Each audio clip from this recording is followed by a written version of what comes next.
1 Samuel chapter 14.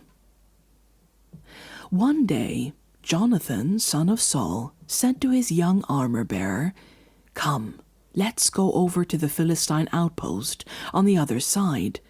But he did not tell his father. Saul was staying on the outskirts of Gibeah under a pomegranate tree in Migron. With him were about 600 men, among whom was Ahijah, who was wearing an ephod. He was a son of Ichabod's brother, Ahitub, son of Phinehas, the son of Eli, the Lord's priest in Shiloh. No one was aware that Jonathan had left. On each side of the pass that Jonathan intended to cross to reach the Philistine outpost was a cliff. One was called Bozez and the other Seneh. One cliff stood to the north toward Michmash, the other to the south toward Geba. Jonathan said to his young armor-bearer, "Come, let's go over to the outpost of those uncircumcised men. Perhaps the Lord will act in our behalf. Nothing can hinder the Lord from saving, whether by many or by few." "Do all that you have in mind," his armor-bearer said. "Go ahead, I am with you, heart and soul." Jonathan said, "Come on then, we will cross over toward them and let them see us. If they say to us, 'Wait there until we come to you,' we will stay where we are and not go up to them.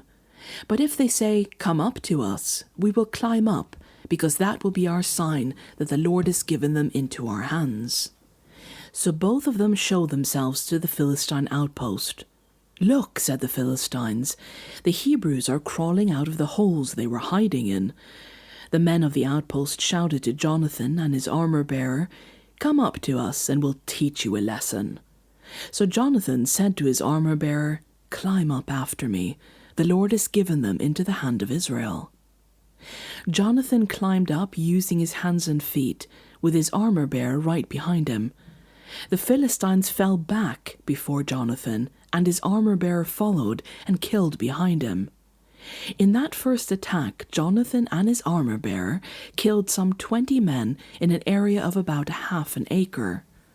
Then panic struck the whole army, those in the camp and field, and those in the outposts and raiding parties, and the ground shook. It was a panic sent by God. Saul's lookouts at Gibeah in Benjamin saw the army melting away in all directions. Then Saul said to the men who were with him, "Muster the forces and see who has left us." When they did, it was Jonathan and his armor-bearer who were not there. Saul said to Ahijah, "Bring the ark of God." At that time it was with the Israelites. While Saul was talking to the priest, the tumult in the Philistine camp increased more and more. So Saul said to the priest, "Withdraw your hand." Then Saul and all his men assembled and went to battle. They found the Philistines in total confusion, striking each other with their swords. Those Hebrews who had previously been with the Philistines and had gone up with them to their camp went over to the Israelites who were with Saul and Jonathan. When all the Israelites who had hidden in the hill country of Ephraim heard that the Philistines were on the run, they joined the battle in hot pursuit. So on that day the Lord saved Israel, and the battle moved on beyond Bethaven. Now the Israelites were in distress that day, because Saul had bound the people under an oath, saying, "Cursed be anyone who eats food before evening comes, before I have avenged myself on my enemies." So none of the troops tasted food. The entire army entered the woods, and there was honey on the ground. When they went into the woods, they saw the honey oozing out, yet no one put his hand to his mouth, because they feared the oath. But Jonathan had not heard that his father had bound the people with the oath, so he reached out the end of his staff that was in his hand and dipped it into the honeycomb.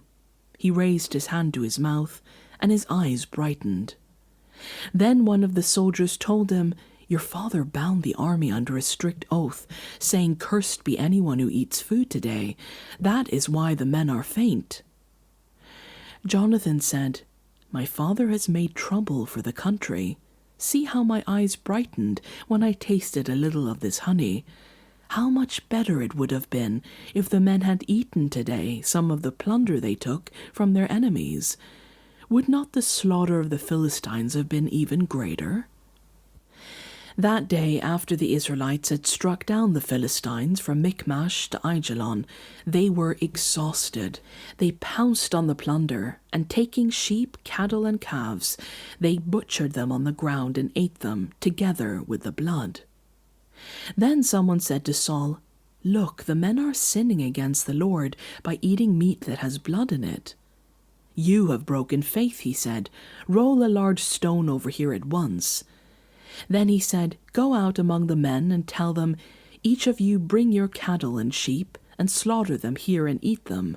Do not sin against the Lord by eating meat with blood still in it.'" So everyone brought his ox that night and slaughtered it there. Then Saul built an altar to the Lord. It was the first time he had done this. Saul said, "Let us go down and pursue the Philistines by night and plunder them till dawn, and let us not leave one of them alive." "Do whatever seems best to you," they replied. But the priest said, "Let us inquire of God here." So Saul asked God, "Shall we go down and pursue the Philistines? Will you give them into Israel's hand?" But God did not answer him that day. Saul therefore said, "Come here, all you leaders of the army, and let us find out what sin has been committed today. As surely as the Lord who rescues Israel lives, even if the guilt lies with my son Jonathan, he must die." But not one of them said a word. Saul then said to all the Israelites, "You stand over there, I and Jonathan my son will stand over here." "Do what seems best to you," they replied. Then Paul prayed to the Lord, the God of Israel, "Why have you not answered your servant today? If the fault is in me or my son Jonathan, respond with Urim. But if the men of Israel are at fault, respond with Thummim." Jonathan and Saul were taken by lot, and the men were cleared. Saul said, "Cast the lot between me and Jonathan my son." And Jonathan was taken. Then Saul said to Jonathan, "Tell me what you have done." So Jonathan told him, "I tasted a little honey with the end of my staff, and now I must die."